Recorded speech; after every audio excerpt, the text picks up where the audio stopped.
Friends, meet பண்ணுங்க Ramu and ஷோஹன. இவங்க ரெண்டு பேரும் பக்கத்து வீட்டுக்காரங்க அண்ட் ஒரு கிராமத்து விவசாயி ஃபேமிலியா பிலாங் பண்றாங்க. ரெண்டு பேரோட மெயின் சோர்ஸ் ஆஃப் இன்கம் விவசாயம் தான். இதுக்காக ரெண்டு பேருமே நல்லா கஷ்டப்பட்டு வேலை செய்வாங்க. பட் ரெண்டு பேருமே சமமா வேலை செஞ்ச பிறகும் ராம் ஷோஹனை விட கம்மியா earn பண்றாரு. அண்ட் இது மாதிரி ஏன் வாங்க தெரிஞ்சுக்கலாம். ஆக்சுவலா என்ன ஆகுனா, எப்ப ராமுடைய அறுவடை முடிஞ்சாலும் அவர் அறுவடையை வித்து அதுல இருந்து என்ன லாபம் வருதோ அத அவர் வீட்டுக்கு தேவையான செலவுகள்ல போட்டுருவாரு. அண்ட் அடுத்த அறுவடைக்கு வேலை செய்ய ஆரம்பிச்சிருவாரு. அதுவும் எதுவும் சேவ் பண்ணாமலே. பட் அதே சோஹன் இந்த மாதிரி பண்றதுல இவர் அறுவடையில இருந்து வந்த லாபத்துல கொஞ்சம் காசை சேவ் பண்ணுவாரு. அண்ட் அந்த சேவ் பண்ண காசை வச்சு எப்பெல்லாம் அவருக்கு வாய்ப்பு கிடைக்குதோ அவர் நிலங்கள் வாங்கிட்டு இருந்தாரு. இத அவர் இன்னும் சில விவசாயிகளுக்கு ரெண்ட்ல கொடுத்துட்டு இருந்தாரு. இதனால அவருக்கு அந்த நிலத்தின் மீது எந்த ஒரு வேலையும் செய்யாமலே இன்கம் வந்துட்டு இருந்தது. இது செஞ்சதுனால இப்ப அவருடைய டோட்டல் இன்கம் முன்ன விட அதிகமா வந்தது. அண்ட் இந்த மாதிரி அவருடைய இன்கம் இன்க்ரீஸ் ஆனது கூடவே அப்ப அவர் இன்னும் வருமானத்துக்கான ஐடியா யோசிக்க ஆரம்பிச்சாரு. அவர் சின்ன சின்ன தொழில் இதெல்லாம் நார்மல் மக்கள்லாம் லோ வேல்யூன்னு நினைச்சிட்டு இக்னோர் பண்ணிடுறாங்களோ அதை ஆரம்பிச்சாரு. லைக் சைக்கிள் ரிக்ஷா ரெண்ட்ல கொடுக்கறது, காய்கறி விக்கிறவங்களுக்கு தள்ளுவண்டி கொடுக்கறது, இந்த மாதிரி இன்னும் சின்ன சின்ன வேலைகளை ஆரம்பிச்சாரு. அண்ட் எதுவும் அசெட்ஸ் அண்ட் லைபிலிட்டி பத்தி தெரியாமலே ஷோஹன் அவருக்காக அசெட்ஸ்க்கான ஒரு சிஸ்டம் உருவாக்குனாரு. இது அவருக்கு உட்காந்துக்கிட்டே மிச்ச விவசாயிகளை விட அதிகமான வருமானம் ஈட்டி கொடுத்தது. அதை இன்னொரு பக்கம் ராம் ஸ்ட்ரகிள் பண்ணிட்டு இருந்தாரு. அவர் ரொம்ப கடினமா உழைச்ச பிறகும் ஷோஹனோட லெவலுக்கு வர முடியல. சோ ஃப்ரெண்ட்ஸ், இதுதான் பவர் ஆஃப் அசெட்ஸ். அசெட்ஸ் வெறும் உங்களுக்கு ஒரு எக்ஸ்ட்ரா இன்கம் சம்பாதிப்பதற்கான வழியை மட்டும் தருவதில்ல, பதிலா உங்களுடைய ஃபைனான்சியல் ரிஸ்கையும் மேனேஜ் பண்ணுது. சோ ஃப்ரெண்ட்ஸ், வாங்க தெரிஞ்சுக்கலாம் இந்த மாதிரி சில அசெட்ஸ பத்தி. இத நீங்க ஈஸியா பில்ட் பண்ணலாம். அண்ட் கூடவே தெரிஞ்சுக்கலாம் எப்படி நீங்க இதன் உதவியால 15,000 ரூபாய் மாசம் பிக்ஸட் இன்கம் ஜெனரேட் பண்றதுன்னு. சோ லிஸ்ட்ல நம்பர் 1 அசெட்ல வருது அதான் பிசினஸ். ஃப்ரெண்ட்ஸ், முதல்ல நீங்க பிசினஸ் பேரை கேட்டு பயப்படுறதுக்கு முன்னாடி நான் உங்களுக்கு சொல்லிடுறேன். நான் இங்க கோடிக்கணக்கான டர்ன் ஓவர் பண்ற பிசினஸ் பத்தி சொல்லல. இங்க ஒரு சின்ன லெவல்ல ஒரு சின்ன பிசினஸ் பத்தி சொல்றேன். லைக் நம்மளோட கோல் பாத்தீங்கன்னா 15,000 ரூபாய் இன்கம்க்கு. சோ சிம்பிளி நீங்க இந்த மாதிரி ஒரு ப்ராடக்ட் உருவாக்குங்க. அதோட பிரைஸ் 100 ரூபாவா இருக்கணும். அண்ட் நீங்க இத வெறும் மாசம் 150 பேருக்கு விக்கணும். அப்ப உங்களுடைய கோல் மீட் ஆயிடும். இல்லனா 1000 ரூபீஸ்க்கான ப்ராடக்ட் நீங்க வெறும் 15 பேருக்கு விக்கணும். And you will be sorted. இல்லனா உங்களுக்கு 15,000 ரூபாய்க்கான எதனா ஒரு ப்ராடக்ட் வெறும் ஒரு நபருக்கு விக்கணும். அண்ட் அப்போ நீங்க மாசம் 15,000 ரூபாய் சேர்த்துடலாம். ஃப்ரெண்ட்ஸ், இந்த மேக்ஸ் ரொம்ப சிம்பிள் தான். ஆனா ரியாலிட்டியை பார்த்தோம்னா 15,000 ரூபாய்க்கான ப்ராடக்ட் யாரும் உங்க கிட்ட இருந்து வாங்குறது இதுக்கான சான்சஸ் ரொம்பவே கம்மி தான். சோ நீங்க 100 இல்ல 1000 ரூபாய் டிக்கெட் சைஸ் ப்ராடக்ட் மீது ஃபோக்கஸ் பண்ணுங்க. இப்போ ப்ராடக்ட் என்னவா இருக்கும்? நீங்க ஒரு இ-புக் செல் பண்ணலாம் worth ₹100. இல்ல ஒரு ஆன்லைன் கோர்ஸ் செல் பண்ணலாம் worth ₹1000. இன்னும் இந்த மாதிரி நிறைய வழிகள் இருக்கு. நீங்க கொஞ்சம் டீப்பா போனீங்கன்னா கண்டிப்பா உங்களுக்கு எதுனா ஒண்ணு சார்ட் அவுட் பண்ணிடுவீங்க. பட் ஃப்ரெண்ட்ஸ், யோசிச்சுக்கிட்டே இருக்கிறதுனால எதுவுமே நடக்க போறது இல்ல. நீங்க வெறும் பயணத்தை மட்டும் ஆரம்பிங்க, வழி அதுவாவே திறக்க ஆரம்பிச்சிடும். இப்போ செகண்ட் அசெட் பத்தி பார்க்கலாம். சோ ஃப்ரெண்ட்ஸ், அசெட் நம்பர் 2 வந்து ரியல் எஸ்டேட். இது ரொம்பவே காமன் அண்ட் பாப்புலரான அசெட். இதுல ஏகப்பட்ட இன்வெஸ்டர்ஸ் இன்வெஸ்ட் பண்ண விரும்புவாங்க. என்ன சொல்லப்படுதுன்னா, உலகத்தோட most of the millionaires real எஸ்டேட்டோட ஹெல்ப்னால உருவாகுறாங்க. Robert Kiyosaki, Donald Trump, Grant Cardone, இதுல சில பிரபலமான பேர்கள். ரியல் எஸ்டேட்ல இருந்து நீங்க ரெண்டு விதமா சம்பாதிப்பீங்க. நம்பர் 1 த்ரூ ப்ராப்பர்ட்டி அப்ரிசியேஷன், அதாவது ப்ராப்பர்ட்டியோட விலை அதிகரிக்கிறதுனால. அண்ட் நம்பர் 2 த்ரூ ரெண்ட், அதாவது நீங்க ப்ராப்பர்ட்டியை வேற யாருக்காவது பயன்படுத்த கொடுத்துட்டு அதுக்கு பதிலா ஒரு அமௌண்ட் வாங்கிக்கலாம். இது உங்களுடைய ரெண்டல் இன்கம்னு சொல்லுவாங்க. ஒரு நல்ல ப்ராப்பர்ட்டியை நல்ல பிரைஸ்ல எப்படி வாங்குறது அண்ட் அதுல இருந்து எப்படி மாசம் 15,000 ரூபாய் சம்பாதிக்கிறதுன்னு மிஸ்டர் குமார் உங்களுக்கு சொல்லி தருவாரு. மிஸ்டர் குமாரோட நெய்பர்ஹுட்ல ஒரு அபார்ட்மெண்ட் இருந்துச்சு. இது பார்க்க செமையா இருந்தது. ஆனா இத யாருமே வாங்க விரும்பல. ஏன்னா அதுக்கு எதிர்க்கவே ஒரு ஓபன் சீவேஜ் இருந்தது.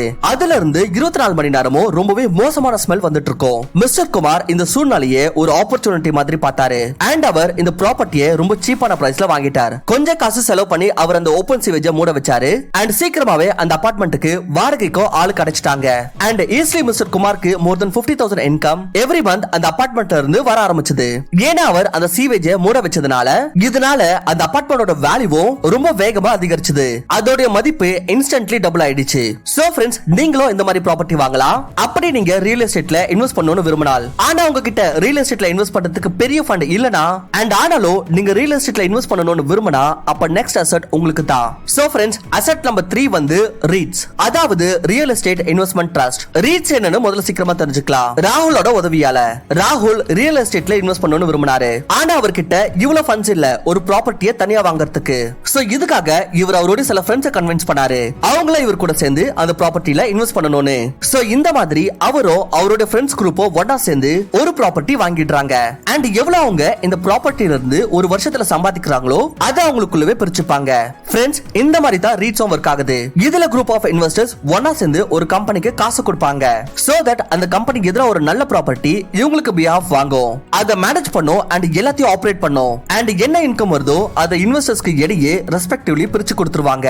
அண்ட் ரெண்டாவது வழி, இதனால இன்வெஸ்டர்ஸ் ரீட்ஸ் இன்வெஸ்ட்மென்ட்னால பெனிஃபிட் அடையறாங்கன்னா அண்ட் அதே தான் ப்ராப்பர்ட்டியோட மதிப்பு அதிகரிக்கிறதுனால கம்பைன்ட் உங்களுக்கு 10 to 12% ரிட்டர்ன்ஸ் கிடைக்கலாம் if you invest wisely. Friends, next asset வந்து farming land. அப்படி உங்ககிட்ட சொந்த நிலம் இருந்துச்சுன்னா அப்ப நீங்க இத இன்னொருத்தருக்கு ஃபார்மிங்க்கு கொடுக்கலாம் அண்ட் உட்கார்ந்துகிட்டே ரெண்டல் இன்கம் வாங்கலாம். இல்ல உங்ககிட்ட சொந்தமா ஃபார்ம் லேண்ட் இல்லனா அப்ப நீங்களும் ஃபார்ம் லேண்ட லீஸ்ல வாங்கலாம் அண்ட் விவசாயிகளை அதுல வேலை செய்ய சொல்லி அதுல இருந்து லாபம் அடையலாம். யூடியூப்ல உங்களுக்கு இந்த மாதிரி 1000 வீடியோஸ் கிடைக்கும்.